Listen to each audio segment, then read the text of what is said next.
ನಮಸ್ಕಾರ, ಕೆಟಿವಿ ನ್ಯೂಸ್ಗೆ ಸ್ವಾಗತ. ನಾನು ಜ್ಯೋತಿ. ಮೊದಲಿಗೆ ಹೆಡ್ಲೈನ್ಸ್. ಎಸಿಬಿಯನ್ನು ನಾವು ಬಳಸಿಕೊಳ್ಳಬಹುದು ಎಂದು ಸಿಎಂ ಹೇಳಿದ್ದು, ಚುನಾವಣಾ ನೀತಿ ಸಂಹಿತೆ ಉಲ್ಲಂಘಿಸಿದ್ದಾರೆ, ಸಿಎಂ ನೈತಿಕತೆ ಹೊತ್ತಿದ್ದಾರೆ ಎಂದು ಅರುಣ್ ಶಾ ವಾಗ್ದಾಳಿ.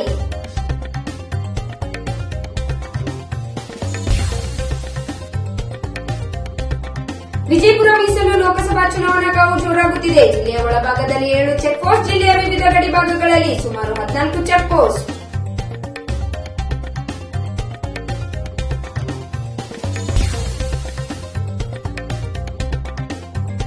ಕೃಷ್ಣಾ ಕಣಿವೆ ಯೋಜನೆಯಡಿಯಲ್ಲಿ ಚಿಮ್ಮಲ್ಗಿ ಏತ ನೀರಾವರಿ ಕಾಲುವೆಗಳ ಮುಖಾಂತರ ಗ್ರಾಮಗಳಿಗೆ ಕುಡಿಯುವ ನೀರು ಬಿಡಬೇಕೆಂದು ಎಲ್ಲಾ ಗ್ರಾಮದ ರೈತರಿಂದ ನಗರದ ಜಿಲ್ಲಾಧಿಕಾರಿಗಳಿಗೆ ಮನವಿ.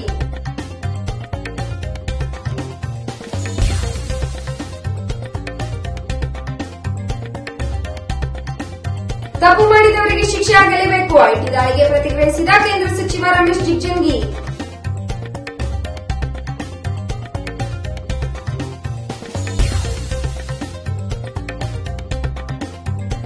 ಲೋಕಸಭಾ ಚುನಾವಣಾ ಹಿನ್ನೆಲೆ ಅಕ್ರಮವಾಗಿ ಸಾಗಿಸಲಾಗುತ್ತಿದ್ದ ಕಳ್ಬಟ್ಟಿ ಮತ್ತು ಮದ್ಯವನ್ನು ವಶಪಡಿಸಿಕೊಂಡು ಒಟ್ಟು 13 ಪ್ರಕರಣಗಳ ದಾಖಲು.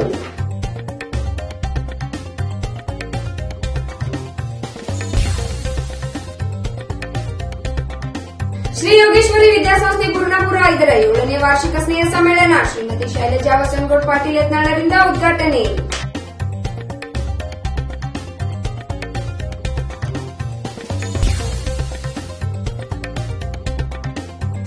ಸದರಿ ಪ್ರಕಾರ ಟ್ಯಾಂಕರ್ ನೀರು ಬರುತ್ತಿಲ್ಲ, ಆದ್ದರಿಂದ ಜನ ಜಾನುವಾರುಗಳಿಗೆ ತುಂಬಾ ತೊಂದರೆಯಾಗುತ್ತಿದೆ. ಸರದಿ ಪ್ರಕಾರ ನೀರು ಬಿಡುವಂತೆ ಸಾರ್ವಜನಿಕರಿಂದ ಜಿಲ್ಲಾಧಿಕಾರಿಗೆ ಮನವಿ.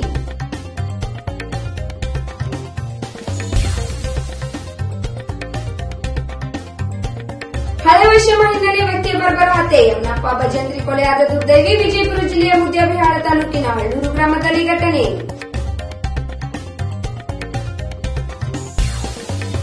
News in details. ನಿನ್ನೆ ನಡೆದ ಐಟಿ ದಾಳಿ ಹಿನ್ನೆಲೆ ಕರ್ನಾಟಕ ರಾಜ್ಯ ದೇಶ ಎಲ್ಲೆಡೆ ಚರ್ಚೆಗೊಳಗಾಗಿದೆ. ಮುಖ್ಯಮಂತ್ರಿ ಹಾಗೂ ಅವರ ನಾಯಕರು ಐಟಿ ದಾಳಿ ಬಗ್ಗೆ ಲಘುವಾಗಿ ಮಾತನಾಡಿದ್ದಾರೆ ಎಂದು ವಿಜಯಪುರದಲ್ಲಿ ವಿಧಾನ ಪರಿಷತ್ ಸದಸ್ಯ ಅರುಣ್ ಚಾಪೂರ್ ಸುದ್ದಿಗೋಷ್ಠಿಯಲ್ಲಿ ಹೇಳಿದರು. ಇದು ಸಿಎಂ ಹಾಗೂ ಅವರ ಸಂಪುಟದ ನಾಯಕರ ನೈತಿಕತೆ ತೋರಿಸುತ್ತದೆ. ಸಿಎಂ ಅವರು ಸರಿಯಾಗಿದ್ರೆ ಇದನ್ನು ಮಾತನಾಡುವ ಅವಶ್ಯಕತೆ ಇರಲಿಲ್ಲ. ಕುಂಬಳಕಾಯಿ ಕಳ್ಳ ಅಂದ್ರೆ ಹೆಗಲು ಮುಟ್ಟಿಕೊಂಡು ನೋಡಿದ್ರಂತೆ, ಹಾಗೆ ಗುತ್ತಿಗೆದಾರರ ಮೇಲೆ ದಾಳಿಯಾದ್ರೆ ಸಿಎಂ ನೈತಿಕತೆ ಹೊತ್ತಿದ್ದಾರೆ ಎಂದು ವಾಗ್ದಾಳಿ ನಡೆಸಿದರು. ಎಸಿಬಿಯನ್ನು ನಾವು ಬಳಸಿಕೊಳ್ಳಬಹುದು ಎಂದು ಸಿಎಂ ಹೇಳಿದ್ದು, ಚುನಾವಣಾ ನೀತಿ ಸಂಹಿತೆ ಉಲ್ಲಂಘಿಸಿದ್ದಾರೆ. ಐಟಿ ದಾಳಿ ಬಗ್ಗೆ ಒಂದು ದಿನ ಮೊದಲೇ ಹೇಗೆ ಗೊತ್ತಾಯಿತು? ಈ ಮೂಲಕ ಮಾಹಿತಿ ಪಡೆದು ಕರ್ನಾಟಕದ ಗುಪ್ತಚರ ದಳದ ದುರುಪಯೋಗ ಪಡೆಯುತ್ತಿದ್ದಾರೆ. ಮರ್ಡರ್ ಮಾಡಿದವನು ಬಿಟ್ಟಿರಿ, ರೇಪ್ ಮಾಡಿದವನನ್ನು ಬಿಟ್ಟಿರಿ. ನಾನು ಮರ್ಡರ್ ಮಾಡಿದ್ರೆ, ರೇಪ್ ಮಾಡಿದ್ರೆ ಯಾಕೆ ಇಡ್ತೀರಿ ಎಂಬಂತೆ ಸಿಎಂ ಮಾತನಾಡಿದ್ದಾರೆ. ಇದು ತಪ್ಪು ಮಾಡಿದವರನ್ನೆಲ್ಲ ಹಿಡೀರಿ ಎಂದು ಹೇಳಬೇಕಿತ್ತು ಎಂದರು. ಇಂಟೆಲಿಜೆನ್ಸ್ ಡಿಪಾರ್ಟ್ಮೆಂಟ್ ಬಳಸಿಕೊಂಡು ಕುಮಾರಸ್ವಾಮಿ ಅಧಿಕಾರ ದುರುಪಯೋಗ ಪಡಿಸಿಕೊಳ್ಳುತ್ತಿದ್ದಾರೆ ಎಂದು ಅರುಣ್ ಚಾಪೂರ್ ಆರೋಪಿಸಿದರು. ಮಾತ್ರವಲ್ಲ, ಚುನಾವಣಾ ನೀತಿ ಸಂಹಿತೆ ಜಾರಿಗೆ ಇದ್ದರೂ ಸಿದ್ದರಾಮಯ್ಯ ಐಟಿ ದಾಳಿ ಹಿನ್ನೆಲೆ ಪಾರದರ್ಶಕವಾಗಿರುವುದನ್ನು ಬಿಟ್ಟು ಎಸಿಬಿಯನ್ನು ನಾವು ಬಳಸಿಕೊಳ್ಳುತ್ತೇವೆ ಎಂದು ಸಿದ್ದರಾಮಯ್ಯ ತಾಕೀತು ಮಾಡಿದ್ದಾರೆ.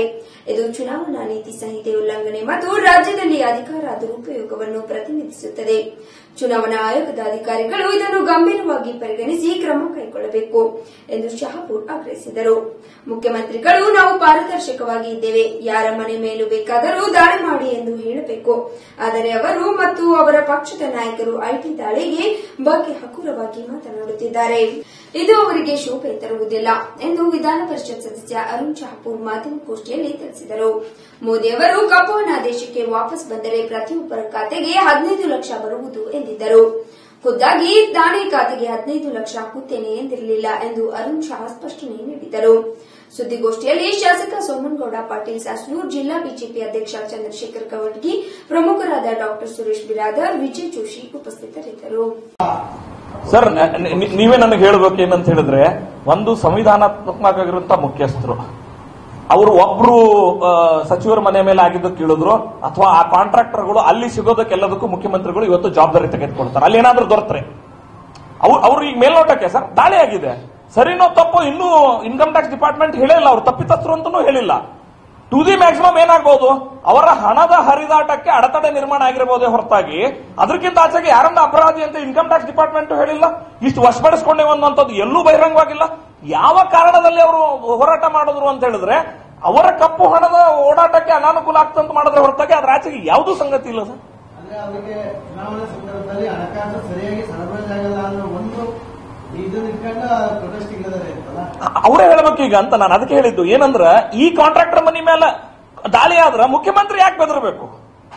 ಯಾವುದೋ ಒಬ್ಬ ಅಧಿಕಾರಿ ಮನೆ ಮೇಲೆ ದಾಳಿ ಆದ್ರೆ ಮುಖ್ಯಮಂತ್ರಿ ಯಾಕೆ ಇಷ್ಟು ಪ್ಯಾನಿಕ್ ಆಗ್ಬೇಕು ಸರ್? ಲಿಟರಲಿ ಅವ್ರೆಲ್ಲರ ಮುಖದ ಮೇಲೆ ಅವ್ರು ಪ್ಯಾನಿಕ್ ಆಗ್ಯಾರ ಅನ್ನೋದು ಕಾಣಿಸ್ತದೆ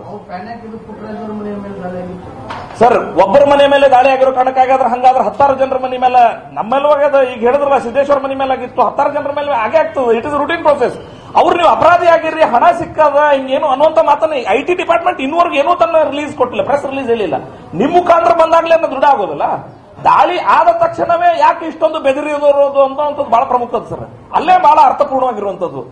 ಈಗ 5 ವರ್ಷಗಳ ಕಾಲ ಸಾಕಷ್ಟು ಐಟಿ ದಾಳಿಗಳಾಗಿದ್ದಾವೆ. ಅವರೇ ಬೀದಿಗಿಳಿದು ಕಾನೂನನ್ನು ಉಲ್ಲಂಘಿಸಿ ಹೋರಾಟ ಮಾಡುವ ಮೂಲಕ ಸಂವಿಧಾನಕ್ಕೆ ಅಪಚಾರ ಬಗೆದಿದ್ದಾರೆ ಅನ್ನುವಂತಹ ಸಂಗತಿಯನ್ನ ರಾಜ್ಯ ಬಹಳ ಗಂಭೀರವಾಗಿ ಪರಿಗಣಿಸ್ತಾ ಇದೆ. ಸನ್ಮಾನ್ಯ ಮುಖ್ಯಮಂತ್ರಿಗಳಿರ್ಬೋದು, ಅವರ ಪಕ್ಷದ ನಾಯಕರುಗಳಿರ್ಬೋದು, ಐಟಿ ದಾಳಿಯ ಬಗ್ಗೆ ಬಹಳ ಲಘುವಾಗಿ ಮಾತನಾಡುವಂಥದ್ದು ಆ ಸ್ಥಾನಗಳಿಗೆ ಶೋಭೆ ತರಲ್ಲ. ಒಂದು ರಾಜಕೀಯ ಪಕ್ಷದ ನೈತಿಕತೆಗೆ ಹಿಡಿದಿರುವಂತಹ ಕನ್ನಡಿ ಅಂತ ಭಾವಿಸ್ತೇನೆ. ಯಾರೇ ಯಾವುದೇ ಅಪರಾಧ ಮಾಡಿದ್ರು ಕೂಡ ಅದು ತಪ್ಪು ಅನ್ನುವಂಥದ್ದು ಇದೊಂದು ಸಾಮಾನ್ಯ ಜ್ಞಾನದ ವಿಷಯ. ಆದರೆ ಇವತ್ತು ರಾಜ್ಯದಲ್ಲಿ ಅವರ ವಾದವನ್ನು ನೋಡಿದ್ರೆ ಬೇರೆ ಮರ್ಡರ್ ಮಾಡಿರೋರಿಗೆ ಬಿಟ್ಟಿದ್ದಾರೆ, ಬೇರೆ ಅಪರಾಧ ಮಾಡಿದವರು ಬಿಟ್ಟಿದ್ದಾರೆ, ನಮ್ಮ ಮೇಲೆ ಮಾತ್ರ ದಾಳಿ ಮಾಡ್ತಿದ್ದಾರೆ ಅನ್ನೋ ರೀತಿಯೇ ಇದೆಯಲ್ಲ. ಒಂದು ರೀತಿ ಎಲ್ಲೋ ಅವರ ನೈತಿಕ ಅಧಪತನಕ್ಕೆ ಹಿಡಿದಿರುವಂತ ಕನ್ನಡಿ ಅಂತ ಭಾವಿಸ್ತೇನೆ. ಬೇರೆ ಅಪರಾಧಿಗಳಿಗೂ ಹಿಡಿಯಿರಿ ಅಂತ ಹೇಳೋದು ಖಂಡಿತವಾಗಿ ಹಕ್ಕಿದೆ, ಅವ್ರು ಹೇಳಿ, ಅದು ತಪ್ಪಿಲ್ಲ. ಆದ್ರೆ ನಮ್ಮನ್ನ ಯಾಕೆ ಹಿಡಿದಿದ್ರೆ ಅವರನ್ನು ಬಿಟ್ಟು ಅಂತ ಕೇಳೋದಿದೆಯಲ್ಲ, ಇದು ಒಂದು ರಾಜ್ಯದ ಮುಖ್ಯಮಂತ್ರಿ ಸ್ಥಾನದಲ್ಲಿ ಇರುವಂತವರಿಗೆ ಶೋಭೆ ತರುವ ಕೆಲಸ ಅಲ್ಲ. ನೀವು ತಿದ್ದಿಕೊಳ್ಳಿ ಅನ್ನುವಂತ ಮಾತನ್ನ, ಈ ಎಚ್ಚರಿಕೆಯನ್ನ ಈ ಸಂದರ್ಭದಲ್ಲಿ ಹೇಳಿಕ್ಕೆ ಇಚ್ಛೆ ಪಡ್ತಾನೆ. ನೀವೆಲ್ಲವೂ ಸರಿಯಾಗಿದ್ರೆ, ನಿಮ್ಮ ಎಲ್ಲ ಸಂಗತಿಗಳು ಸರಿ ಇದ್ರೆ, ಯಾರು ಬಂದು ಚೆಕ್ ಮಾಡಿದ್ರೆ ಏನಾಗ್ತದೆ ಅನ್ನುವಂತ ಒಂದು ದೊಡ್ಡ ಮಾತನ್ನ ಮುಖ್ಯಮಂತ್ರಿಗಳಿಂದ ನಾವು ನಿರೀಕ್ಷೆ ಮಾಡಿದ್ವಿ. ನಾವು ಪಾರದರ್ಶಕವಾಗಿದ್ದೀವಿ, ಯಾರು ಬೇಕಾದ್ರೂ ಬಂದು ನೋಡ್ಕೊಳ್ಳಿ ಅನ್ನುವಂತ ಮಾತನ್ನು ಅವ್ರು ಹೇಳಬೇಕಾಗಿತ್ತು. ಒಂದು. ಎರಡನೇ ಸಂಗತಿ, ಮುಖ್ಯಮಂತ್ರಿಗಳು ಈ ರೀತಿ ಕಾಂಟ್ರಾಕ್ಟರ್ಸ್ಗಳು ಬೇರೆ ಬೇರೆಯವರ ಮನೆ ಮೇಲೆ ಆಗಿರೋ ದಾಳಿಗೆ ಅದರ ನೈತಿಕ ಜವಾಬ್ದಾರಿಯನ್ನು ಅವ್ರು ತೆಗೆದುಕೊಳ್ತಿದ್ದಾರೆ. ಅಂದ್ರೆ ಕುಂಬಳಕಾಯಿ ಕಳ್ಳ ಅಂತ ಹೇಳಿದ್ರೆ ಹೆಗಲು ಮುಟ್ಟಿಕೊಂಡು ನೋಡಿರೋ ಹಾಗೆ ಬೇರೆಯವರ ಮೇಲೆ ಆಗಿರುವಂತಹ ಐಟಿ ದಾಳಿಗೂ ಕೂಡ ಅವರು ಎಲ್ಲೋ ತಮ್ಮನ್ನೇ ತಾವು ಕಲ್ಪಿಸಿಕೊಳ್ಳುವಂತ ಕೆಲಸ ಏನ್ ಮಾಡಿದ್ದಾರೆ. ಎಲ್ಲೋ ಒಂದು ಕಡೆ ಇಡೀ ರಾಜ್ಯದ ಗುಮಾನಿ ಅವ್ರ ಮೇಲೆ ಬರ್ತಾ ಇದೆ. ಇವ್ರು ನಿಜವಾಗ್ಲೂ ಇದರಲ್ಲಿ ಪಾಲುದಾರರು ಅನ್ನುವಂತಹ ಗುಮಾನಿ ಬರ್ತಾ ಇದೆ. ಎರಡನೇ ಸಂಗತಿ. ಮೂರನೇ ಸಂಗತಿ, ಈ ರಾಜ್ಯದ ಸಮನ್ವಯ ಸಮಿತಿಯ ಸಂಚಾಲಕರು ಸನ್ಮಾನ್ಯ ಸಿದ್ದರಾಮಯ್ಯನವರ ಹೇಳಿಕೆ ಇವತ್ತು ಭಾರಿ ಆಘಾತಕಾರಿ ಹೇಳಿಕೆ ಅಂತ ನಾನು ಭಾವಿಸ್ತೇನೆ. ರಾಜ್ಯದಲ್ಲಿ ಚುನಾವಣಾ ನೀತಿ ಸಂಹಿತೆ ಜಾರಿಯಲ್ಲಿದೆ. ಸನ್ಮಾನ್ಯ ಸಿದ್ದರಾಮಯ್ಯನವರು ಹೇಳಿರೋ ಮಾತೇನು ಅಂತ ಹೇಳಿದ್ರೆ, ನಮ್ಮ ಕೈಯಲ್ಲೂ ಎಸಿಬಿ ಇದೆ, ನಾವು ದುರುಪಯೋಗ ಮಾಡಿಕೊಳ್ಳಬಹುದು ಅನ್ನುವಂತಹ ಮಾತನ್ನ, ಎಚ್ಚರಿಕೆಯನ್ನ, ಹೆದರಿಸುವ ತಂತ್ರವನ್ನ ಹೂಡಿದ್ದಾರೆ. ಇದನ್ನ ಚುನಾವಣಾ ಆಯೋಗ ಬಹಳ ಗಂಭೀರವಾಗಿ ಪರಿಗಣಿಸಬೇಕು. ರಾಜ್ಯದಲ್ಲಿರುವಂತಹ ಸರ್ಕಾರದ ಮುಖ್ಯಸ್ಥರು ಅಧಿಕೃತವಾಗಿ ಅವರಿಗೆ ಸ್ಥಾನಮಾನ ನೀಡಲಾಗಿದೆ. ಅವರು ವಿರೋಧ ಪಕ್ಷಗಳಿಗೆ, ಕರ್ನಾಟಕದಲ್ಲಿರುವಂತಹ ವಿರೋಧ ಪಕ್ಷಕ್ಕೆ ಎಸಿಬಿಯನ್ನ ನಾವು ಬಳಸಿಕೊಳ್ಳಬಹುದು ಅಂತ ಎಚ್ಚರಿಕೆ ಕೊಟ್ಟಿರೋದು ಇದು ನೇರ ಚುನಾವಣಾ ನೀತಿ ಸಂಹಿತೆ ಉಲ್ಲಂಘನೆ, ಅಧಿಕಾರ ದುರುಪಯೋಗ ಮಾಡಿಕೊಳ್ಳಬಹುದು ಅನ್ನುವಂತಹ ಮಾತನ್ನು ಅವ್ರು ಏನ್ ಹೇಳಿದ್ದಾರೆ, ಅವರ ಮೇಲೆ ಕ್ರಮ ಕೈಗೊಳ್ಳಬೇಕು ಅನ್ನುವಂತ ಆಗ್ರಹವನ್ನು ನಾನು ತಮ್ಮ ಮೂಲಕ ಮಾಡಿಕೊಡ್ತೇನೆ. ಐಟಿ ದಾಳಿ ಆಗಬಹುದು ಅಂತ ಹೇಳಿ ರಾಜ್ಯದ ಸಂವಿಧಾನಬದ್ಧ ಮುಖ್ಯಸ್ಥರಾಗಿರುವಂತಹ ಮುಖ್ಯಮಂತ್ರಿಗಳು ಇವತ್ತು ಐಟಿ ದಾಳಿ ಆಗಬಹುದು ಅಂತ ಒಂದು ದಿನ ಮೊದಲೇ ಎಚ್ಚರಿಸಿದ್ರು. ಹೇಗೆ ಗೊತ್ತಾಯ್ತು ಅಂತ ಕೇಳಿದಾಗ, ನನಗೆ ಏರ್ಪೋರ್ಟ್ ಅಲ್ಲಿ ಟ್ಯಾಕ್ಸಿ ಬುಕ್ ಮಾಡಿದ್ದು 200ಕ್ಕೆ ಹೆಚ್ಚು 300ಕ್ಕೆ ಹೆಚ್ಚು ಅನ್ನುವಂತ ಸಂಖ್ಯೆಯನ್ನು ಅವರು ಕೊಟ್ಟರು. ನಾನು ನೇರವಾಗಿ ಮುಖ್ಯಮಂತ್ರಿಗಳ ಮೇಲೆ ಆರೋಪ ಮಾಡ್ತೇನೆ, ಈ ರಾಜ್ಯದ ಇಂಟೆಲಿಜೆನ್ಸ್ ಡಿಪಾರ್ಟ್ಮೆಂಟ್ ಅನ್ನ ಸ್ವತಃ ಮುಖ್ಯಮಂತ್ರಿಗಳು ದುರುಪಯೋಗ ಮಾಡ್ಕೊಳ್ತಿದ್ದಾರೆ. ಈಗ ಕಳುವು ಮಾಡಬೇಕಾದ್ರೆ ಹೊರಗಡೆ ಒಬ್ಬ ನಿಂತ್ಕೊಂಡು ಯಾರಾದ್ರೂ ಬರ್ತಾರ ನೋಡುವಂತ ಕಾಯುವ ರೀತಿಯೊಳಗೆ ಇವ್ರು ಇಲ್ಲಿ ಏನು ಅಪರಾಧ ಮಾಡುವಂತ ಸಂದರ್ಭದಲ್ಲಿ ಕರ್ನಾಟಕದ ಇಂಟೆಲಿಜೆನ್ಸ್ ಡಿಪಾರ್ಟ್ಮೆಂಟ್ ಅನ್ನು ಉಪಯೋಗಿಸಿಕೊಂಡು ಐಟಿ ಡಿಪಾರ್ಟ್ಮೆಂಟ್ನವರು ಎಲ್ಲೆಲ್ಲ ದಾಳಿ ಮಾಡಬಹುದು ಅನ್ನುವಂತ ಕೆಲಸವನ್ನು ಮಾಡ್ತಿದ್ದಾರೆ ಅನ್ನುವಂಥದ್ದು ನೇರವಾಗಿ ಸಾಕ್ಷ್ಯವನ್ನು ಅವರೇ ಕೊಟ್ಟಿದ್ದಾರೆ. ಆ ಹಿನ್ನೆಲೆಯಲ್ಲಿ ಕರ್ನಾಟಕ ರಾಜ್ಯದ ಚುನಾವಣಾ ಆಯೋಗ, ಭಾರತದ ಚುನಾವಣಾ ಆಯೋಗ ನೇರವಾಗಿ ಇದನ್ನು ಗಂಭೀರವಾಗಿ ಪರಿಗಣಿಸಬೇಕು. ಈ ರೀತಿ ಇಂಟೆಲಿಜೆನ್ಸ್ ದುರುಪಯೋಗ, ಅದರ ಜೊತೆಗೆ ಎಸಿಬಿಯನ್ನು ದುರುಪಯೋಗ ಮಾಡ್ಕೊಳ್ತೀವಿ ಅಂತ ಹೆದರಿಸುವಂತಹ ಕ್ರಮಗಳ ಬಗ್ಗೆ ಚುನಾವಣಾ ಆಯೋಗ ಗಂಭೀರವಾಗಿ ಇದರ ನೋಟ್ ತೆಗೆದುಕೊಳ್ಳಬೇಕು ಹಾಗೂ ಕ್ರಮ ಕೈಗೊಳ್ಳಬೇಕು ಅನ್ನುವಂತ ಆಗ್ರಹವನ್ನ ನಾನು ತಮ್ಮೆಲ್ಲರ ಮೂಲಕ ಲೋಕಸಭಾ ಚುನಾವಣೆ ದಿನದಿಂದ ದಿನಕ್ಕೆ ರಂಗೇರುತ್ತಿದೆ. 2 ದಿನಗಳಿಂದ ನಾಮಪತ್ರ ಸಲ್ಲಿಕೆ ಆರಂಭವಾಗಿದೆ. ಜಿಲ್ಲೆಯಲ್ಲಿನ ಅಕ್ರಮ ಚಟುವಟಿಕೆಗಳನ್ನು ತಡೆಗಟ್ಟಲು ಜಿಲ್ಲಾಡಳಿತ ಮತ್ತು ಪೊಲೀಸ್ ಇಲಾಖೆ ಕಟ್ಟುನಿಟ್ಟಿನ ಕ್ರಮ ಕೈಗೊಂಡಿದೆ. ಈ ಬಗ್ಗೆ ಡೀಟೇಲ್ ಸ್ಟೋರಿ ಇಲ್ಲಿದೆ ನೋಡಿ. ಗುಮ್ಮಟನಗರಿ ವಿಜಯಪುರ ಮೀಸಲು ಲೋಕಸಭಾ ಚುನಾವಣಾ ಕಾವು ಜೋರಾಗುತ್ತಿದೆ. ಬಿಜೆಪಿ ಮತ್ತು ಜೆಡಿಎಸ್ ಪಕ್ಷದ ನಡುವೆ ಕದನ ಕಣ ರಂಗೇರುತ್ತಿದೆ. ಹಾಲಿ ಸಂಸದ ಮತ್ತು ಕೆ ರಮೇಶ್ ಜಿಗಜಿಣಗಿ ಮತ್ತು ಜೆಡಿಎಸ್ ಪಕ್ಷದ ಶಾಸಕ ದೇವಾನಂದ್ ಚವ್ಹಾಣ್ ಪತ್ನಿ ಸುನೀತಾ ಚವ್ಹಾಣ್ ನಡುವೆ ಕದನ ಏರ್ಪಟ್ಟಿದೆ. ಏಪ್ರಿಲ್ 2ರಂದು ನಾಮಪತ್ರ ಸಲ್ಲಿಸಲು ಇಬ್ಬರು ಅಭ್ಯರ್ಥಿಗಳು ನಿರ್ಧರಿಸಿದ್ದಾರೆ. ಜಿಲ್ಲಾಡಳಿತ ಮತ್ತು ಪೊಲೀಸ್ ಇಲಾಖೆಯ ವತಿಯಿಂದ ಕಟ್ಟುನಿಟ್ಟಿನ ಕ್ರಮ ಕೈಗೊಳ್ಳಲಾಗಿದೆ. ಜಿಲ್ಲೆಯಲ್ಲಿ ಒಟ್ಟು 21 ಚೆಕ್ಪೋಸ್ಟ್ಗಳನ್ನು ತೆಗೆಯಲಾಗಿದೆ. ಗಡಿ ಭಾಗದಲ್ಲಿ ಸಹ ಕಟ್ಟೆಚ್ಚರ ವಹಿಸಲಾಗಿದೆ ಎಂದು ಎಸ್ಪಿ ಪ್ರಕಾಶ್ ನಿಕಂ ಹೇಳಿದರು.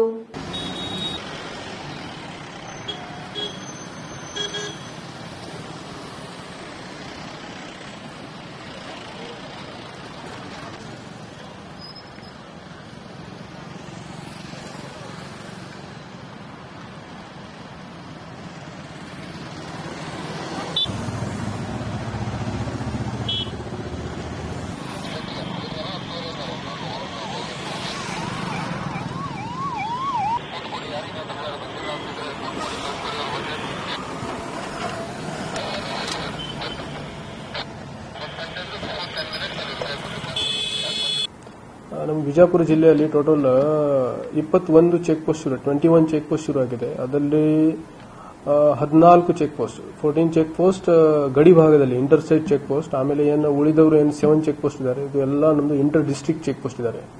ಆಲ್ ದ ಚೆಕ್ ಪೋಸ್ಟ್ ಅಲ್ಲಿ ಅಟ್ಲೀಸ್ಟ್ ಒಂದು ನಮ್ದು ಕಾನ್ಸ್ಟೇಬಲ್ ಅಥವಾ ಹೆಡ್ ಕಾನ್ಸ್ಟೇಬಲ್ ಇರ್ತಾರೆ. ಅವ್ರ ಜೊತೆಯಲ್ಲಿ ರೆವೆನ್ಯೂ ಎಕ್ಸೈಸ್ ಕೂಡ ಸ್ಟಾಫ್ ಇರ್ತಾರೆ. ಆಮೇಲೆ ಪ್ರತಿ ಅಸೆಂಬ್ಲಿ ಸೆಗ್ಮೆಂಟ್ ಅಲ್ಲಿ ನಮ್ದು ವಿಜಯಪುರ ಲೋಕಸಭಾ ಕ್ಷೇತ್ರದಲ್ಲಿ 8 ಅಸೆಂಬ್ಲಿ ಕಾನ್ಸ್ಟಿಟ್ಯೂನ್ಸೀಸ್ ಇದ್ದಾರೆ. ಈ 8 ಅಸೆಂಬ್ಲಿ ಕಾನ್ಸ್ಟಿಟ್ಯೂನ್ಸೀಸ್ ಅಲ್ಲಿ ಒಂದು flying squad at any point of time means 3 flying squads in one day. ಪ್ರತಿ ದಿವಸ 3 ಫ್ಲೈಯಿಂಗ್ ಸ್ಕ್ವಾಡ್. ಈ ತರ 24 ಫ್ಲೈಯಿಂಗ್ ಸ್ಕ್ವಾಡ್ ನಮ್ಮ ವಿಜಯಪುರದಲ್ಲಿ ಈಗ ಶುರುವಾಗಿದ್ದಾರೆ.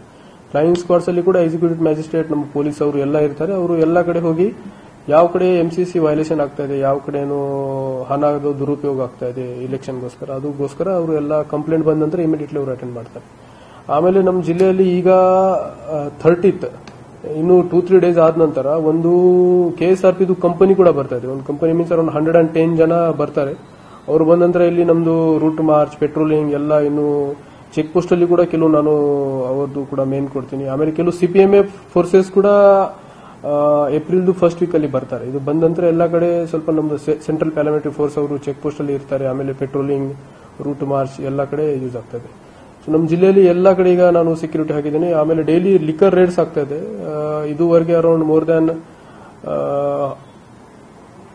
500 ಲೀಟರ್ಸ್ ಆಫ್ ಲಿಕ್ಕರ್, ಇದು ಏನದ ಮದ್ಯ ಇದೆ ಅವರದು, ಮದ್ಯ ಸೀಸ್ ಆಗಿದೆ. ಅದೇ ತರ ನಮ್ಮ ಕಡೆ ಎಲ್ಲ ಈಗ ಇಲೆಕ್ಷನ್ ಪ್ರಿಪರೇಷನ್ ಈಗ ನಡೀತಾ ಇದೆ.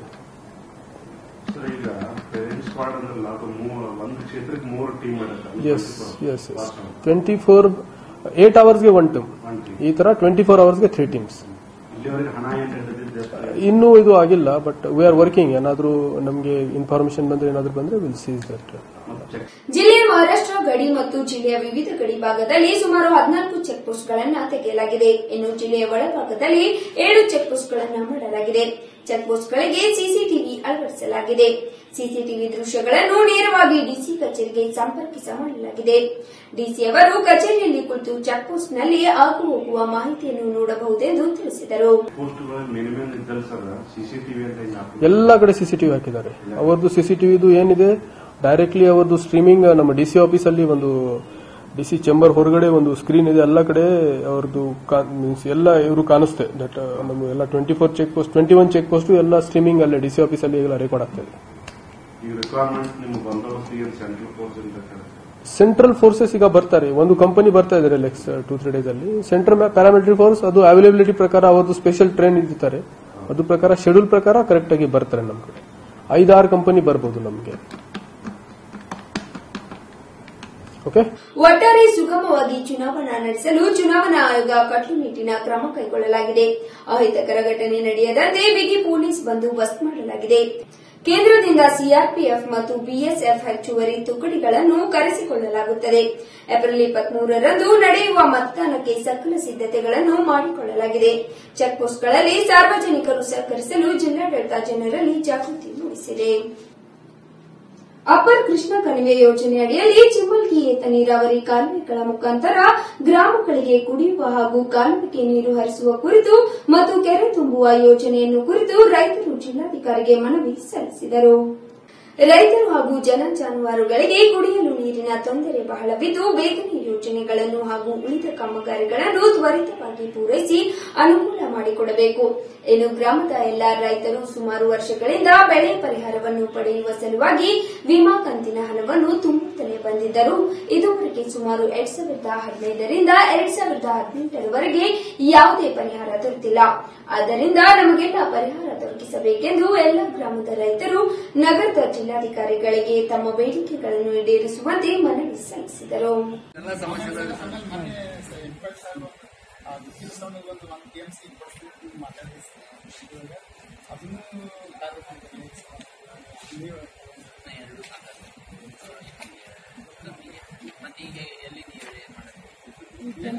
ಅದೇ ಕೆರೆನೂ ತುಂಬಿಲ್ಲ ಸರ್, ಬೆಂಗ್ಳಿ ಕೆರೆ ಇದೆ ಅದು ನೋಡ್ರಿ, ಆ ಕೆರೆನೂ ತುಂಬಿಲ್ರಿ. ಅದಕ್ಕೊಂದು ಕೌಲಿನ ಮಾಡಕತ್ತದ್ರಿ. ಮತ್ತೆ ಯಾರೋ ತಕರಾರು ಮಾಡ್ಯಾರ ಬಡಗಾಲರಿ, ಅದಕ್ಕೆ ಅದೊಂದು ಆಗ್ಬೇಕ್ರಿ. ಮತ್ತು ಊರಿಂದ ಒಂದು ಕೆಲಸ ಕಾರ್ಯಕ್ರಮ ಪ್ರಾರಂಭವಾಗಿದೆ. ಆದರೂ ನಮ್ಮ ಈ ದೇವರಪಿ ತಾಲೂಕಿನ ಹಳ್ಳಿಗಳಾದ ಇಂಗಳಗಿ, ಅರ್ನಾಳ, ನಿವಾಳಖೇಡ, ಮುಸೋಳಿಗಿ ಗ್ರಾಮಕ್ಕೆ ಸರಿಯಾದ ನೀರಿನ ಒಂದು ವ್ಯವಸ್ಥೆ ಮಾಡಿಲ್ಲ ಇನ್ನೂವರೆಗೆ. ಯಾಕಂದ್ರೆ ಈ ಕಾರ್ಯಕ್ರಮ ಚಲೋಗಿದೆ, ನೀರಾವರಿದು ಕೆಲಸ ಮಾಡ್ತಾ ಇದ್ರೆ ಕೆನಾಲ್ದು. ಆದ್ರೂ ಇನ್ನೊಂದು ಮೇನ್ ರೋಡಿಂದು ಕೆನಾಲ್ ಅಲ್ಲಿ ಕೆಲಸ ಆದ್ರೆ ಮಾತ್ರ ಇಂಗಳಗಿ ಗ್ರಾಮ ಮತ್ತು ಅರ್ನಾಳ ಗ್ರಾಮಕ್ಕೆ ನೀರು ಸರಬರಾಜು ಆಗ್ತದ. ಅದ್ರ ಸಂಬಂಧ ಅವರಿಗೆ ನಾವು DC ಅವರಿಗೂ ಮನವಿ ಕೊಟ್ಟಿದ್ದೆವು. ಅವರು ಆದಷ್ಟು ಬೇಗ ಈ ಕೆಲಸ ಮಾಡಬೇಕು. ಮತ್ತೆ ಇನ್ನೊಂದು, ಈಗ ಬೆಳೆ ವಿಮಾ ಅಂತ ತುಂಬುತ್ತೇವೆ ನಾವು ರೈತರೆಲ್ಲರೂ. ಈಗ ದೇವರಪಿ ತಾಲೂಕಿಗೆ ಬೆಳೆ ವಿಮಾ 2015ರಿಂದ ನಾವು 2019ರವರೆಗೂ ತುಂಬಿದ್ರು ಯಾವುದೇ ರೀತಿಯ ಬೆಳೆ ವಿಮಾ ನಮ್ಗ ಪರಿಹಾರ ಕೊಟ್ಟಿಲ್ಲ. ಬರೀ ಬೆಳೆ ವಿಮಾ ತುಂಬಿಸೋದು ಮಾಡ್ಯಾರ, ಹೊರತಾಗಿ ನಮ್ಗ ಯಾವುದೇ ರೀತಿಯ ಪರಿಹಾರ ಸರ್ಕಾರದಿಂದ ಬಂದಿಲ್ಲ. ಅದಕ್ಕೆ ಇವರು ನಮಗೆ ಈ ಇಲೆಕ್ಷನ್ ಒಳಗಡೆ ನೀರು ನಮ್ಮ ಊರಿಗೆ ಹರಿಸಿದ್ರ ನಾವು ಮುಂದೆ ಬರೋ MP ಇಲೆಕ್ಷನ್ ಮಾಡ್ತೇವೆ. ಇಲ್ಲಾಂದ್ರ ನೀರಾವರಿ ನಮ್ಗ ನೀರು ನಮ್ಮ ಊರಿಗೆ, ನಮ್ಮ ದೇವರಪಿ ತಾಲೂಕಿಗೆ ಅರ್ನಾಳ, ಇಂಗಳಗಿ ಯಾವಕ್ಕೂ ನೀರು ಹರಿಸದೇ ಇದ್ರೆ ನಾವು MP ಇಲೆಕ್ಷನ್ ಅನ್ನ ಬಹಿಷ್ಕಾರ ಮಾಡ್ತೇವೆ. ಯಾವುದೇ ರೀತಿ ಮತ ಚಲಾವಣೆ ಮಾಡಲ್ಲ. ನಮ್ಮ ಊರಿನ ಗ್ರಾಮಸ್ಥರು ಇಂಗಳಿಗೆಯವರು ಯಾರು ಒಬ್ರು ಮತ ಹಾಕುದಿಲ್ಲ. ನೀರ್ ಹರಿಸದೇ ಇದ್ರೆ, ನೀರ್ ಹರಿಸಿದ್ರೆ ಮಾತ್ರ ಈ ಇಲೆಕ್ಷನ್ ಚುನಾವಣೆ ಮತ ಹಾಕ್ತೇವೆ, ಇಲ್ಲಾಂದ್ರೆ ಹಾಕುದಿಲ್ಲ. ಕೆರೆ ಮೊದಲನೇ ಇದು ತುಂಬುದು ಆಗ್ಬೇಕು. ಎರಡನೇದೇನದ ಊರ ಸಂಪರ್ಕ ರಸ್ತೆ ಏನದ ಪೂರ್ತಿ ಹದಗೆಟ್ಟದ, ಆ ರಸ್ತೆ ಏನದ ಮಾಡಬೇಕು. ಎರಡನೇದ್ದು. ಮೂರನೇದಾಗಿ ಏನದ ಬೆಳೆ ವಿಮಾ ಏನದ ಎಲ್ಲರೂ ಕಟ್ಟ್ಯಾರ ಈ 15ರಿಂದ. ಇನ್ನೂ ತನೂ ಯಾರಿಗೆ ಪರಿಹಾರ ಬಂದಿಲ್ಲ. ಮೊದಲು ಇದು ಶೆಟ್ಟಣ್ಣವ್ರಿಗೆ ಭೇಟಿಯಾಗಿವಿ ಮತ್ತು ಜಿಗಿನಿಯವರು ಹೇಳ್ಯಾರ, ಎಲ್ಲಾ DDA ಭೇಟಿಯಾಗಿವಿ ಕೃಷಿ ಅಧಿಕಾರಿಗೆ. ಅದಕ್ಕೆ ಇವ್ರನ್ನೆಲ್ಲ ಏನದ ನೀವು ಸರಿಯಾಗಿ ಮಾಡಬೇಕು. ಮತ್ತು ಕೆನಾಲ್ ಏನದ ಈ ದೇವರಪಿಗಿಯಿಂದ ಸಿಂದಗಿ ರೋಡ್ಗೆ ಅಲ್ಲಿ ಚಿಮ್ಮಲಿಗೆ ಏತ್ ನೀರಾವರಿದು ಒಂದು ಬ್ರಿಡ್ಜ್ ಆಗ್ಬೇಕು ಅಲ್ಲಿ ರೋಡಿಗೆ, ಹೆದ್ದಾರಿಗೆ. ಆ ಹೆದ್ದಾರಿ ಬ್ರಿಡ್ಜ್ ಆಗ್ಲಾರ್ದಕ್ಕೆ ಇನ್ನೂ ನಮಗೆ ನೀರಿಲ್ಲ. ಕಂಪ್ಲೀಟ್ ಕೆನಾಲ್ ಆಗ್ಯದ ಚಿಮ್ಮಲಿಗೆ ಏತ್ ನೀರಾವರಿ. ಅದನ್ನೊಂದು ಸಂಪೂರ್ಣ ಆಗ್ಬೇಕಂತ ನೀವು ಒಯ್ದು ಮುಟ್ಟಿಸ್ರಿ ಅದನ್ನ. ಏಪ್ರಿಲ್ 2ರಂದು ಶ್ರೀ ಸಿದ್ದೇಶ್ವರ ದೇವಸ್ಥಾನದಿಂದ ನಮ್ಮ ಪಕ್ಷದವರು ಸೇರಿಕೊಂಡು ಡೆಪ್ಯೂಟಿ ಕಮಿಷನರ್ ಆಫೀಸ್ಗೆ ಹೋಗಿ ನಾಮಪತ್ರ ಸಲ್ಲಿಸುತ್ತೇವೆ ಎಂದು ಕೇಂದ್ರ ಸಚಿವ ರಮೇಶ್ ಜಿಗಜಿಣಗಿ ಹೇಳಿದರು. ಏಪ್ರಿಲ್ 2ರಂದು ಶ್ರೀ ಸಿದ್ದೇಶ್ವರ ದೇವಸ್ಥಾನದಿಂದ ನಮ್ಮ ಪಕ್ಷದವರು ಸೇರಿಕೊಂಡು ಡೆಪ್ಯೂಟಿ ಕಮಿಷನರ್ ಆಫೀಸ್ಗೆ ಹೋಗಿ ನಾಮಪತ್ರ ಸಲ್ಲಿಸುತ್ತೇವೆ ಎಂದು ಕೇಂದ್ರ ಸಚಿವ ರಮೇಶ್ ಜಿಗಜಿಣಗಿ ಹೇಳಿದರು. ಇನ್ನು ಐಟಿ ದಾಳಿ ಬಗ್ಗೆ ಮಾತನಾಡಿದ ಅವರು, ತಪ್ಪು ಮಾಡಿದವರಿಗೆ ಶಿಕ್ಷೆ ಆಗಲೇಬೇಕು. ಇದು ನೀತಿ ಸಂಹಿತೆ ಉಲ್ಲಂಘನೆ ಮಾಡಿದ್ದಾರೆ. ರಾಜ್ಯ ಮಟ್ಟದಲ್ಲಿ ಚುನಾವಣಾ ಆಯೋಗಕ್ಕೆ ದೂರು ಕೊಡುತ್ತೇವೆ ಎಂದು ಹೇಳಿದರು. ದಿನಾಂಕವನ್ನ ಈಗಾಗಲೇ ಪಕ್ಷದ ಎಲ್ಲ ಹಿರಿಯರು ಕೂಡಿಕೊಂಡು 2ನೇ ತಾರೀಕಿಗೆ ಸಿದ್ದೇಶ್ವರ ಗುಡಿಯಿಂದ ಡೆಪ್ಟಿ ಕಮಿಷನರ್ ಆಫೀಸ್ ತನಕ ಒಂದು ಪ್ರೊಸೆಷನ್ ಹೋಗಿ ನಾಮನಿರ್ದೇಶನ ಮಾಡೋದು ಅಂತ ಹೇಳಿ ಈಗಾಗಲೇ ನನ್ನ ಪಕ್ಷದ ಎಲ್ಲ ಹಿರಿಯರು ತೀರ್ಮಾನ ಮಾಡಿದ್ದಾರೆ. 2ನೇ ತಾರೀಕಿಗೆ ಅಲ್ಲಿ ನೋಡ್ಬೇಕು, ಅದು ಮುರಳೀದವರು ಬರ್ತಾರ ಅಂತ ಹೇಳಿದ್ರೆ ಅದು ಏನಾಗ್ತದೆ ನೋಡ್ಬೇಕು. ಬೇರೆ ಯಾರು ಬರ್ತಾರೆ, ಯಾರು ಬಂದಿಲ್ಲ ಅಂದ್ರೆ ಐತಲ್ಲ ನಮ್ಮ ಮೇಳ. ನೀವೇ ಕೇಂದ್ರ ಸಚಿವರಿದ್ದೀರಿ ನೋಡ್ರಿ, ನಾವೊಬ್ಬ ಅಭ್ಯರ್ಥಿ. ನಾ ಯಾವತ್ತೂ ಕೂಡ ನೋಡ್ರಿ, ಇಡೀ ಜೀವಮಾನ ನೀವು ನೋಡಿದಿರಿ ಎಲ್ಲಾ ಪತ್ರಿಕಾ ಬಂಧುಗಳು. ನಾನು ಮಂತ್ರಿ ಆಗಿ ಯಾವತ್ತೂ ನಾನು ಠೇಸ್ ಮಾಡಿಲ್ಲ. ನಾನು ಯಾವ ಸಾಮಾನ್ಯ ಒಬ್ಬ ಕಾರ್ಯಕರ್ತನಾಗಿ ಇವತ್ತು ಕೂಡ ಹಾಗೆ ಅದೀನಿ. ಈಗ ಒಬ್ಬ ಲೋಕಸಭಾ ಅಭ್ಯರ್ಥಿಯಾಗಿ, ನಾನು ಮಂತ್ರಿ ಅಲ್ಲ, ಲೋಕಸಭಾ ಅಭ್ಯರ್ಥಿಯಾಗಿ ನಾನು ಕೆಲಸ ಮಾಡ್ತೀನಿ. ಸಿಎಂ ಸಿದ್ದರಾಮಯ್ಯ ಎಲ್ಲ ರೋಡಿಗೆ ಬಂದು ಪ್ರತಿಭಟನೆ ಮಾಡ್ತಾರೆ ಐಟಿ ದಾಳಿ ಆದ್ಮೇಲೆ. ನೋಡ್ರಿ, ಐಟಿ ದಾಳಿಕೆ ಬಗ್ಗೆ ಇದೆಲ್ಲ ಹೇಳಿದ್ದಾರೆ ನಮ್ಮ ವರ್ತಕರಿಗೆ. ನಾ ಏನ್ ಹೇಳೋದೆಲ್ಲ ನೀನ್ ಹೇಳ್ಬಿಟ್ಟಿನಿ, ಮತ್ತೆ ಹೇಳೋ ನೋಡ್ರಿ, ಸಿದ್ದರಾಮಯ್ಯನವರು ಎಸಿಪಿ ದುರುಪಯೋಗ ಮಾಡ್ಕೋತಾರ ಅಂತ ಹೇಳಿದ್ರೆ ಮಹಾ ಅಪರಾಧ ಅದು ಅಲ್ರಿ. ಚುನಾವಣೆ ನಡೆದ ಒಬ್ಬ ಎಕ್ಸ್ ಮಿನಿಸ್ಟರು ಈ ರೀತಿ ಎಸಿಪಿ ಬಗ್ಗೆ ಹೇಳೋದಾದ್ರೆ ನಾಚಿಕೆ ಆಗ್ಬೇಕು ಅವ್ರಿಗೆಲ್ಲ. ಸರಿ ಅಲ್ಲ ರೀ ಅದು. ಚುನಾವಣೆ ಇದು ನಾವೇನಾರ ಮಾಡಿದ್ರೆ ಸುಮ್ಮನೆ ಇರ್ತಾರ? ನಾವು ನೋಡಿ ಪಕ್ಷದ ಕಚೇರಿ ಒಳಗೆ ನಾವು ಒಂದು ಮೀಟಿಂಗ್ ಮಾಡಿದ್ರೆ ಅದನ್ನ ಫೋಟೋ ತಗೊಂಡು ಹೋಗಿ ಅದು ಇದು ಅಂತ ಅವತ್ತು ಎಸಿಬಿ ನಾವು ದುರುಪಯೋಗ ಮಾಡ್ಕೋತೇವೆ ಅಂದ್ರೆ ಇದು ನೀತಿ ಸಂಹಿತೆ ಅಲ್ಲ. ಅವ್ರ ಮೇಲೆ ಆಕ್ಷನ್ ತಗೋಬೇಕು. ಹೌದು, ಕೊಡ್ತೇವೆ. ನಮ್ಮ ಪಕ್ಷದ ಹಿರಿಯರು ಕೊಡ್ತಾರೆ, ನಾವು ಇಲ್ಲೆಲ್ಲ, ಅಲ್ಲಿ ರಾಜ್ಯ ಮಟ್ಟದಲ್ಲಿ ಕೊಡ್ತಾರೆ. ಪ್ರತಿಭಟನೆ ಮಾಡ್ತಾರಲ್ಲ, ಅದು ಎಷ್ಟು ಸರಿ? ಮುಖ್ಯಮಂತ್ರಿಗಳು ನೋಡ್ರಿ, ಅದು ಸರಿ ಅಲ್ಲ ರೀ. ನೋಡಿ, ಈಗ ನೀವು ನಾನು ಮರ್ಡರ್ ಮಾಡಿರ್ತೀನಪ್ಪ, ಮರ್ಡರ್ ಆದವನಿಗೆ ಶಿಕ್ಷೆ ಆಗ್ಬೇಕೋ ಇಲ್ಲೋ? ಅದು ಹೋಗಿ ಏನ್ರಿ ಕಿಲ್ ಮಗ್ಗಲ್ ನಿಂತವ್ರಿಗೆಲ್ಲ ಶಿಕ್ಷೆ ಕೊಡಿಸಾಯ್ತದ? ಯಾರು ತಪ್ಪು ಮಾಡ್ಯಾರ ಅವ್ರು ಅನುಭವಿಸ್ಬೇಕಪ್ಪ. ಏನು ಸಮಾಜದಲ್ಲಿ ಮರ್ಯಾದೆ ಕಳ್ಕೊಂಡ್ರೆ ಮತ್ತೆ ತಿನ್ಬೇಕ್ಯಾಕ? ಇದನ್ನೆಲ್ಲ ಮಾಡ್ಬೇಕ್ಯಾಕ? ಸತ್ಯ ಪಕ್ಷಕ್ಕಾಗಿ ಅವರು ದುಡಿದಿಲ್ಲ ಅಂದ್ರೆ ಅವರ ಯಜಮಾನರು ಬಹಳ ಪಕ್ಷಕ್ಕಾಗಿ, ಪಕ್ಷ ಬೆಳವಣಿಗೆ ಸಲುವಾಗಿ ದುಡಿದಿದ್ರು.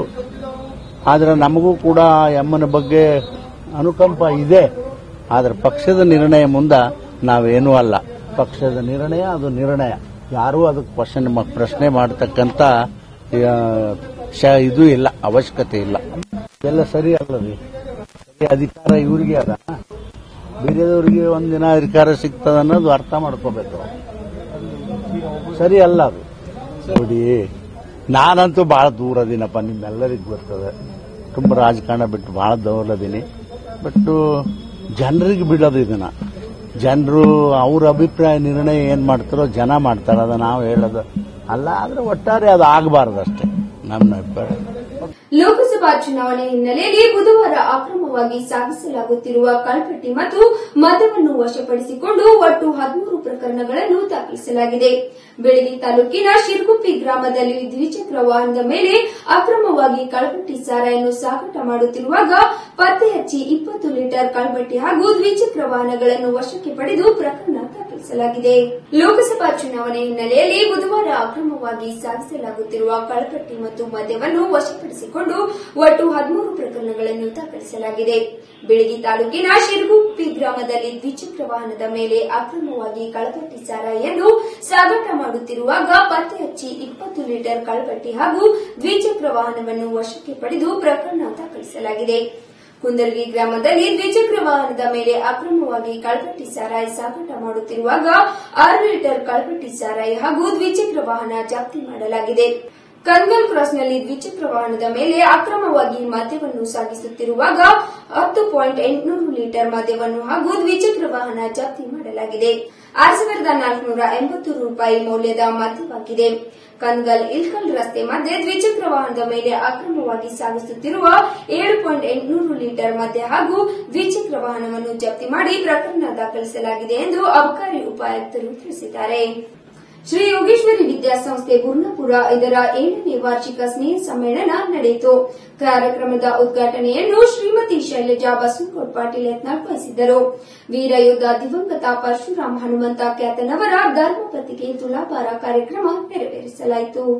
ಶ್ರೀ ಯೋಗೇಶ್ವರಿ ವಿದ್ಯಾಸಂಸ್ಥೆ ಗುರ್ನಾಪುರ ಇದರ 7ನೇ ವಾರ್ಷಿಕ ಸ್ನೇಹ ಸಮ್ಮೇಳನದಲ್ಲಿ ದಿವ್ಯ ಸಾನ್ನಿಧ್ಯವನ್ನು ವಹಿಸಿ ಮಾತನಾಡಿದ ಪರಮ ಪೂಜ್ಯ ಶ್ರೀ ಅಮೃತಾನಂದ ಸ್ವಾಮೀಜಿಗಳು, ಬಾಲಗಾಮ ಶ್ರೀ ಯೋಗೇಶ್ವರಿ ಅಮ್ಮನವರು ಸ್ಥಾಪಿಸಿರುವ ಈ ಸಂಸ್ಥೆಯು ಈ ಭಾಗದ ಎಲ್ಲ ಬಡ ಮಕ್ಕಳಿಗೆ ಉತ್ತಮ ಶಿಕ್ಷಣವನ್ನು ಒದಗಿಸಿ ಈ ಭಾಗದಲ್ಲಿ ಶೈಕ್ಷಣಿಕ ಕ್ರಾಂತಿಯನ್ನು ಮಾಡಲು ಈ ಸಂಸ್ಥೆ ಉತ್ತಮ ರೀತಿಯಲ್ಲಿ ಕಾರ್ಯನಿರ್ವಹಿಸಲಿ. ಅಮ್ಮನವರು ಸ್ಥಾಪನೆ ಮಾಡಿದ ಈ ವಿದ್ಯಾಸಂಸ್ಥೆಗೆ ಈ ಗ್ರಾಮದ ಹಾಗೂ ಇಲ್ಲಿ ನೆರೆದಿರುವ ಗಣ್ಯರೆಲ್ಲರೂ ತಮ್ಮ ತನುಮನ ಧನದಿಂದ ಸೇವೆಯನ್ನು ಮಾಡಿ ಎಂದು ಹೇಳಿದರು. ಸಾನ್ನಿಧ್ಯವನ್ನು ವಹಿಸಿ ಮಾತನಾಡಿದ ಪರಮ ಪೂಜ್ಯ ಮಾತು ಶ್ರೀ ಯೋಗೇಶ್ವರಿ ತಾಯಿಯವರು, ಬುರ್ನಾಪುರದ ಜನತೆ, ಬುರ್ನಾಪುರದ ಸುತ್ತಲಿನ ಗ್ರಾಮಸ್ಥರು ಈ ಸಂಸ್ಥೆಯನ್ನು ಬೆಳೆಸಲಿಕ್ಕೆ ಸಾಕಷ್ಟು ಸಲಹೆ ಸಹಕಾರವನ್ನು ನೀಡಿದ್ದಾರೆ. ಇದು ನಿಮ್ಮ ಊರಿನ ಸಂಸ್ಥೆ. ಇಲ್ಲಿ ನಾವು ಕೇವಲ ಸಂಸ್ಥೆಯನ್ನು ಕಟ್ಟುವುದು ಅಷ್ಟೇ, ಇದನ್ನು ಬೆಳೆಸುವುದು ನಿಮ್ಮ ಕೈಯಲ್ಲಿದೆ. ಈ ಕಾರ್ಯಕ್ರಮದಲ್ಲಿ ವಿಶೇಷ ಏನೆಂದರೆ ದೇಶವನ್ನು ಕಾಯುವ ಸೈನಿಕನ ಕುಟುಂಬಕ್ಕೆ ಗೌರವ ಕೊಡುವಂತದ್ದು. ಜೊತೆಗೆ ವೀರ ಯೋಧನ ಧರ್ಮಪತ್ನಿಗೆ ತುಲಾಭಾರ ಮಾಡುವುದರ ಮೂಲಕ ದೇಶ ಸೇವೆಯನ್ನು ಮಾಡುವ ಎಲ್ಲರಿಗೂ ಕೂಡ ಗೌರವ ಕೊಡುವಂತದ್ದು. ಜಿಲ್ಲೆಯ ಮಹಿಳಾ ಸಾಧಕಿಯರ ಕೈಯಲ್ಲಿ ಈ ಒಂದು ಕಾರ್ಯಕ್ರಮ ನಡೆಸುತ್ತಿರುವುದು ತುಂಬಾ ಸಂತೋಷ, ಸಂತಸದ ಸಂಗತಿ ಎಂದು ಹೇಳಿದರು. ಕಾರ್ಯಕ್ರಮದ ಉದ್ಘಾಟನೆಯನ್ನು ಶ್ರೀಮತಿ ಶೈಲಜಾ ಬಸನಗೌಡ ಪಾಟೀಲ್ ಯತ್ನಾಳ್ ವಹಿಸಿದರು. ಅಧ್ಯಕ್ಷತೆಯನ್ನು ಗುತ್ತಿಗೆದಾರ ಬಿಎಸ್ ಬಿರಾದರ್ ವಹಿಸಿದರು. ಮುಖ್ಯ ಅತಿಥಿಗಳಾಗಿ ಸಿದ್ದೇಶ್ವರ ಬ್ಯಾಂಕಿನ ಅಧ್ಯಕ್ಷರಾದ ಶ್ರೀ ಹರ್ಷಗೌಡ ಪಾಟೀಲ್, ಸಂಸ್ಥೆಯ ಕಾರ್ಯದರ್ಶಿ ಸಂಗೀತಾ ಮಾತಾ, ಮಂಜುಳಾ ಹೆಪ್ಪರ್ಗಿ, ಬುಂಡಾಪುರದ ಹಿರಿಯರು, ಗಣ್ಯರು ಇದೇ ಸಂದರ್ಭದಲ್ಲಿ ವೀರ ಯೋಧ ದಿವಂಗತ ಪರಶುರಾಮ್ ಹನುಮಂತಪ್ಪ ಖ್ಯಾತನವರ ಧರ್ಮಪತ್ನಿಗೆ ತುಲಾಭಾರ ಕಾರ್ಯಕ್ರಮ ನೆರವೇರಿಸಲಾಯಿತು. ತಿಕೋಟ ಹೋಬಳಿಯಲ್ಲಿ ಬರುವ ಸೋಮದೇವರಕಟ್ಟಿ ಎಲ್ಟಿ ನಂಬರ್ 3ರಲ್ಲಿ ಸದರ್ಯವನ್ನು ಒಂದು ದಿನ ಬಿಟ್ಟು ಎರಡನೇ ದಿನಕ್ಕೆ ಟ್ಯಾಂಕರ್ ತಂದು ಹಾಕುತ್ತಾನೆ. ಆದ್ದರಿಂದ ಜನ ಜಾನುವಾರುಗಳಿಗೆ ತುಂಬಾ ತೊಂದರೆಯಾಗುತ್ತಿದ್ದು, ಆದ್ದರಿಂದ ಸದರಿ ಪ್ರಕಾರ ಟ್ಯಾಂಕರ್ ನೀರು ಬರುವಂತೆ ಮಾಡಬೇಕೆಂದು ಸಾರ್ವಜನಿಕರು ಜಿಲ್ಲಾಧಿಕಾರಿಗೆ ಮನವಿ ಸಲ್ಲಿಸಿದರು. ತಿಕೋಟ ಹೋಬಳಿಯಲ್ಲಿ ಬರುವ ಸೋಮದೇವರಕಟ್ಟಿ ಎಲ್ಟಿ ನಂಬರ್ 3ರಲ್ಲಿ 250 ಜನಸಂಖ್ಯೆ ಹಾಗೂ 200 ಜಾನುವಾರುಗಳಿದ್ದು, ಇಲ್ಲಿಗೆ ಈಗಾಗಲೇ ಕುಡಿಯುವ ನೀರಿನ ಟ್ಯಾಂಕರ್ ಬರುತ್ತಿದ್ದು, ಸರ್ಕಾರಿ ಆದೇಶದ ಪ್ರಕಾರ ನೀರು ಸರಬರಾಜು ಮಾಡುತ್ತಾರೆ. ಆದರೆ ಸದರಿಯವರು ಒಂದು ದಿನ ಬಿಟ್ಟು ಎರಡನೆಯ ದಿನಕ್ಕೆ ಟ್ಯಾಂಕರ್ ತಂದು ಹಾಕುತ್ತಾನೆ. ಏಕೆ ಎಂದು ಸರಿಯಾದ ದಿನಕ್ಕೆ ತಂದಿಲ್ಲ ಎಂದು ಕೇಳಿದರೆ ಅವಾಚ್ಯ ಶಬ್ದಗಳಿಂದ ಬೈಯುತ್ತಾನೆ. ಆದ್ದರಿಂದ ಜನ ಜಾನುವಾರುಗಳಿಗೆ ತುಂಬಾ ತೊಂದರೆಯಾಗುತ್ತಿದೆ. ಆದ್ದರಿಂದ ಸದರಿ ಪ್ರಕಾರ ಟ್ಯಾಂಕರ್ ನೀರು ಬರುವಂತೆ ಮಾಡಬೇಕೆಂದು ಸಾರ್ವಜನಿಕರು ಜಿಲ್ಲಾಧಿಕಾರಿಗಳಲ್ಲಿ ಮನವಿ ಸಲ್ಲಿಸಿದರು. ತ್ರಾಸ ಕೊಡ್ತಾ ಇದ್ದಾನೆ ಸರ್. ಮತ್ತು ಈ ನೀರಿನ ಅಭಾವದಿಂದ 2 ಜಾನುವಾರು ಹಿಂದಿನ ವಾರ ಒಂದು 2 ಜಾನುವಾರು ಸಹಿತ ಸತ್ತು ಹೋಗಿದ್ದಾವೆ ಸರ್. ಹೀಗಾಗಿ ಆ ನೀರು ಸರಬರಾಜು ಮಾಡತಕ್ಕಂತ ಆ ಟ್ಯಾಂಕರ್ ಅನ್ನ ರದ್ದುಪಡಿಸಿ ಬೇರೆ ಒಂದು ನೀರು ಸರಬರಾಜು ಮಾಡತಕ್ಕಂತ ವ್ಯಕ್ತಿಗೆ ಅಲ್ಲಿ ಸುವ್ಯವಸ್ಥಿತವಾದಂತಹ ಒಂದು ನೀರಿನ ಒಂದು ಸೌಕರ್ಯವನ್ನು ಕಲ್ಪಿಸಿಕೊಡಬೇಕು. ಈಗ ಆಗ್ತಕ್ಕಂತ ಈ ಎಲ್ಟಿ ನಂಬರ್ 3ರಲ್ಲಿ ಜನರು ನೀರಿಗಾಗಿ ಇವತ್ತು ಅನೇಕ ತೊಂದರೆಗಳನ್ನು ಅನುಭವಿಸ್ತಾ ಇದ್ದಾರೆ. ಅವರು ಕೆಲಸಗಳನ್ನು ಬಿಟ್ಟು, ಅವರ ಉಪಜೀವನವನ್ನು ಬಿಟ್ಟು ನೀರಿಗಾಗಿ 4 ಕಿಲೋಮೀಟರ್ 5 ಕಿಲೋಮೀಟರ್ ಅಡ್ಡಾಡಿ ನೀರ್ತಕ್ಕಂತ ಒಂದು ತ್ರಾಸದಾಯಕ ಆಗಿದೆ ಸರ್. ಅದ್ರ ಸರಿಯಾಗಿ ಇಮಿಡಿಯೇಟ್ ಆಗಿ ಆ ನೀರು ಹಂಚತಕ್ಕಂತ ಆ ಟ್ಯಾಂಕರ್ ಅನ್ನ ತಿಕೋಟ ತಾಲೂಕಿನಲ್ಲಿ ಬರುವ ಸಮುದ್ರಟ್ಟಿ ನಂಬರ್ 3ರಲ್ಲಿ ನೀರಿನ ಕೊರತೆ ಬಗ್ಗೆ ಸಾರ್ವಜನಿಕ ಗ್ರಾಮಸ್ಥರು ಬಂದು ಕರ್ನಾಟಕ ದಲಿತ ಸಂಘರ್ಷ ಸಮಿತಿಗೆ ಒಂದು ತೊಂದರೆಗಳನ್ನ ಹೇಳಿದ್ರು. ಆ ಗಮನಕ್ಕೆ ಬಂದಾಗ ನಾವು ಈ ವಿಚಾರವನ್ನ ಈ ಜಿಲ್ಲಾಧಿಕಾರಿಗಳಿಗೆ ಮನವಿ ಕೊಟ್ಟು ಆ ಸಮಸ್ಯೆಯನ್ನ ಬಗೆಹರಿಸಬೇಕಂತಕ್ಕಂತ ಒಂದು ಉದ್ದೇಶದಿಂದ ನಾವು ಬಂದೀವಿ. ಈಗಾಗಲೇ ಜಿಲ್ಲಾಧಿಕಾರಿಗಳಿಗೆ ಈ ಮನವಿಯನ್ನ ಕೊಟ್ಟಿದ್ದೇವೆ. ಆ ನೀರು ಸರಬರಾಜು ಮಾಡತಕ್ಕಂತ ವ್ಯಕ್ತಿ ಅಲ್ಲಿ ತಾಂಡಾದ ಗ್ರಾಮಸ್ಥರಿಗೆ ತಾರತಮ್ಯ ಮಾಡ್ತಾ ಇದ್ದಾನ. ಅದು ತಾರತಮ್ಯ ಹೋಗ್ಬೇಕು. ಏನ್ ಅನ್ಸ್ತಾನಲ್ಲ ಅವ್ನು ನೀರು ಸರಬರಾಜು ಮಾಡ್ತಕ್ಕಂತ ವ್ಯಕ್ತಿಯನ್ನ ರದ್ದುಪಡಿಸಿ ಬೇರೆ ಸರಬರಾಜು ಮಾಡ್ತಕ್ಕಂತ ಚಲೋ ಒಬ್ಬ ವ್ಯಕ್ತಿಗೆ ನೇಮಿಸ್ರಿ, ಆದೇಶ ಮಾಡ್ರಿ ಅಂತ ನಾವು ಜಿಲ್ಲಾಧಿಕಾರಿಗಳಿಗೆ ಹೇಳಿವಿ. ಆ ಸಮಸ್ಯೆಯನ್ನು ಬಗೆಹರಿಸ್ತೀವಿ ಅಂತ ಹೇಳಿದ್ದಾರೆ. ಮತ್ತು ಒಂದು ವೇಳೆ ಬಗೆಹರಿಸಲಿಲ್ಲ ಅಂದ್ರೆ ಮತ್ತು ಪುನಃ ದಲಿತ ಸಂಘರ್ಷ ಸಮಿತಿ ಒಂದು ಬೆಂಬಲದಿಂದ ಈ ಹುಬ್ಬಳ್ಳಿ ಮಟ್ಟದಲ್ಲಿ ಜಿಲ್ಲಾಧಿಕಾರಿಗಳ ಒಂದು ಕಚೇರಿ ಮುಂದೆ ಧರಣಿಯನ್ನು ಕೈಗೊಳ್ಳಬೇಕಾಗ್ತದೆ ಅಂತ ಒಂದು ವಿಚಾರವನ್ನ ನಾವು ವ್ಯಕ್ತಪಡಿಸ್ತೀವಿ. ನಮ್ಗೆ ಸಂಬಂಧ ಇಲ್ಲ. ಸಿಕ್ಕಾಪಟ್ಟಿ ಅವ್ರು ಬೈತಾರ್ರಿ ಸರ್. ಎಲ್ಲಿ ಬೈತಾರಿ? ಯಾವ ತಂಡರಿ? ಅಲ್ಲಿ ಸೋಮದರಟ್ಟಿ ತಂಡದವ್ರಿ, ನಮ್ ತಂಡದವ್ರಿ 3 ನಂಬರ್ ತಂಡ ರೀ. ಯಾರು ಬೈತಾರ ನಿಮ್ಗೆ? ಅವು ಮೀಸರ್ ಅವ್ರು ಬೈತಾರ್ರಿ. ನೀರಿನ ಟ್ಯಾಂಕರ್ ದವ್ರಿ? ಹಾ, ನೀರಿನ ಟ್ಯಾಂಕರ್ ದವ್ರಿ. ಅವ್ರ ಹೆಸರೇನ್ರಿ? ಮೋಹನ್ ರೀ. ಅಡ್ಡ ಹೆಸರೇನ್ರಿ ಅವ್ರದ್ದು? ಚವಾಣ್. ಮತ್ತೆ ಅಲ್ಲಿ ಯಾರು ಗ್ರಾಮ ಪಂಚಾಯತಿ ಅಧ್ಯಕ್ಷ ಯಾರಿಗೆ ಹೇಳಿಲ್ಲ? ಅಧ್ಯಕ್ಷ ಬಂದ್ ಬಂದ ಹೋಗಿದ್ರಿ ಸರ್. ಏನಂದ್ರಿ ಅವ್ರ ಪಿಡಿಯೋ? ಅವ್ರ ನೀರ್ ದಿನ ಹಾಕ್ತಾರ ತಂದ್ರು. ಒಂದಿನ ಬಿಟ್ಟು ಕೇಸ್ ಹಾಕ್ತಾರ್ರಿ ಅಂದ್ರು. ನೀವ್ ಹೆಂಗ ಚಾಡಿ ಮಾಡಿದ್ರಿ, ನೀವ್ ಹೆಂಗ ಹೇಳಿದ್ ಕೇಸಿ ನಮ್ಗ ಹಾಕ್ಬೇಕು ಹಿಂಗ ಮಾಡ್ತಂದಿದ್ದು ಪಂಚಾಯತಿಗೆ ಪಿಡಿಯೋರು ಹೇಳಿದಿವ್ರಿ. ಎಲ್ಲಾರು ಯುವದವ್ರು ಬಂದ್ ಚೆಕ್ ಮಾಡ್ಯಾರ. ಯುವ ನೀರ್ ಹಾಕಂದಾರ್ರಿ. ಇವ್ರ ಮಾತನ್ನ ಕೇಳಿಲ್ರಿ ಅವ್ರು. ಧನ್ಸಿಂಗ್ ರೀ, ಗೋಪಾಲ, ಧನ್ಸಿಂಗ, ಮೋಹನ. ಕಾರಣ ಏನು? ನೀರಿನ ಸಂಬಂಧ ರೀ. ಯಾಕೆ ನೀರ್ ಪುರಸತ್ತಲ್ಲ ನಿಮ್ಗೆ? ಸುಳ್ಳಕಂದಿರಿ ಎದರ್ಸನ ಸುಳ್ಳತ್ತಿರ್ ನೀವು ದಿವ್ಸ ಹಾಕ್ತಾರ ಅಂತ ಹೇಳ್ಬೇಕ್ರಿ. ಒಂದೇ ದಿವ್ಸ ಹಾಕಂಗಾಗಿರಿ ಹಾಕ್ತಾರ ಅಂತ ಹೇಳ್ತಾರ್ರಿ. ಮತ್ತೆ ಹೆಣ್ಮಕ್ಳು ಮಾಡ್ಯಾರ ಇವ್ರು. ಒಂದೇ ದಿವ್ಸ ಬಿಟ್ಟು ಒಂದ್ ದಿವ್ಸ ಹಾಕ್ತಾರ ಹಾಕಿದ ಪ್ರಕಾರ ಹೇಳ್ಯಾರಿ ಅವ್ರು. ಪಿಡು ಬಂದಾರ, ಸೆಕ್ರೆಟರಿ ಬಂದಾಗ್ರಿ. ನೀವೆಲ್ಲ ಸುಳ್ಳಂದಿ ನಮ್ ಬಿಲ್ ಬಂದಾಗೈತ್ ನೋಡ್ರಿ ಹಂಗ ಹೇಳ್ತಾರ. ಅದೇ ಸಮಸ್ಯೆ. ಹಳೆ ವೈಷಮ್ಯ ಹಿನ್ನೆಲೆ ವ್ಯಕ್ತಿಯ ಬರ್ಬರ ಹತ್ಯೆ ನಡೆದಿದೆ.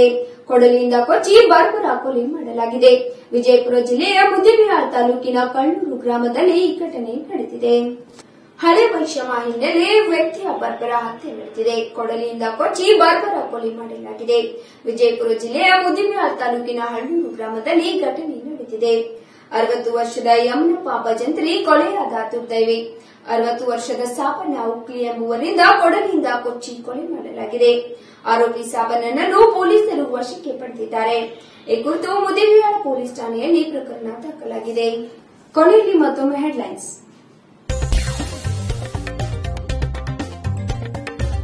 ಎಸಿಬಿಯನ್ನು ನಾವು ಬಳಸಿಕೊಳ್ಳಬಹುದು ಎಂದು ಸಿಎಂ ಹೇಳಿದ್ದು, ಚುನಾವಣಾ ನೀತಿ ಸಂಹಿತೆ ಉಲ್ಲಂಘಿಸಿದ್ದಾರೆ, ಸಿಎಂ ನೈತಿಕತೆ ಹೊತ್ತಿದ್ದಾರೆ ಎಂದು ಅರುಣ್ ಶಾ ವಾಗ್ದಾಳಿ.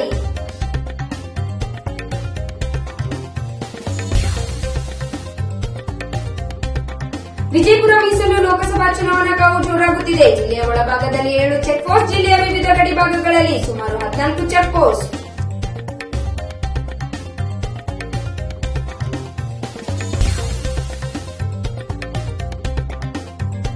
ಕೃಷ್ಣಾ ಕಣಿವೆ ಯೋಜನೆ ಅಡಿಯಲ್ಲಿ ಚಿಮ್ಮಲ್ಗಿ ಏತ ನೀರಾವರಿ ಕಾಲುವೆಗಳ ಮುಖಾಂತರ ಗ್ರಾಮಗಳಿಗೆ ಕುಡಿಯುವ ನೀರು ಬಿಡಬೇಕೆಂದು ಎಲ್ಲಾ ಗ್ರಾಮದ ರೈತರಿಂದ ನಗರದ ಜಿಲ್ಲಾಧಿಕಾರಿಗಳಿಗೆ ಮನವಿ.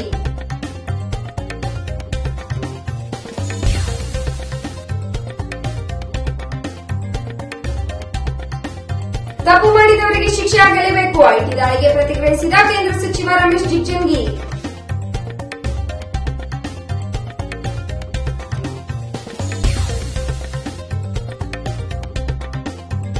ಲೋಕಸಭಾ ಚುನಾವಣಾ ಹಿನ್ನೆಲೆ ಅಕ್ರಮವಾಗಿ ಸಾಗಿಸಲಾಗುತ್ತಿದ್ದ ಕಳ್ಬಟ್ಟಿ ಮತ್ತು ಮದ್ಯವನ್ನು ವಶಪಡಿಸಿಕೊಂಡು ಒಟ್ಟು 13 ಪ್ರಕರಣಗಳ ದಾಖಲು.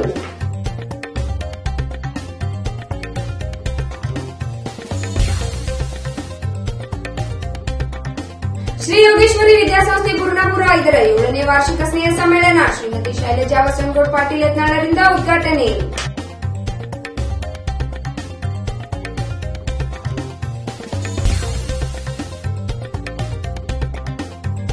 ಸರದಿ ಪ್ರಕಾರ ಟ್ಯಾಂಕರ್ ನೀರು ಬರುತ್ತಿಲ್ಲ, ಆದ್ದರಿಂದ ಜನ ಜಾನುವಾರುಗಳಿಗೆ ತುಂಬಾ ತೊಂದರೆಯಾಗುತ್ತಿದೆ. ಸರದಿ ಪ್ರಕಾರ ನೀರು ಬಿಡುವಂತೆ ಸಾರ್ವಜನಿಕರಿಂದ ಜಿಲ್ಲಾಧಿಕಾರಿಗೆ ಮನವಿ.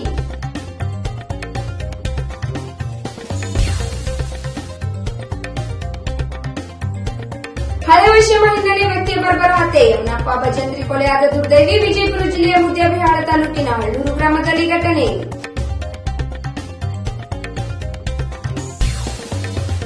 ಇದಿಷ್ಟು ಸದ್ಯದ ನ್ಯೂಸ್ ಡೀಟೇಲ್ಸ್. ಲೇಟೆಸ್ಟ್ ಅಪ್ಡೇಟ್ಸ್ಗಾಗಿ ನೋಡ್ತಾ ಇರಿ ಕೆಟಿವಿ ನ್ಯೂಸ್. ಸುದ್ದಿ ನೇರ ನಿರಂತರ.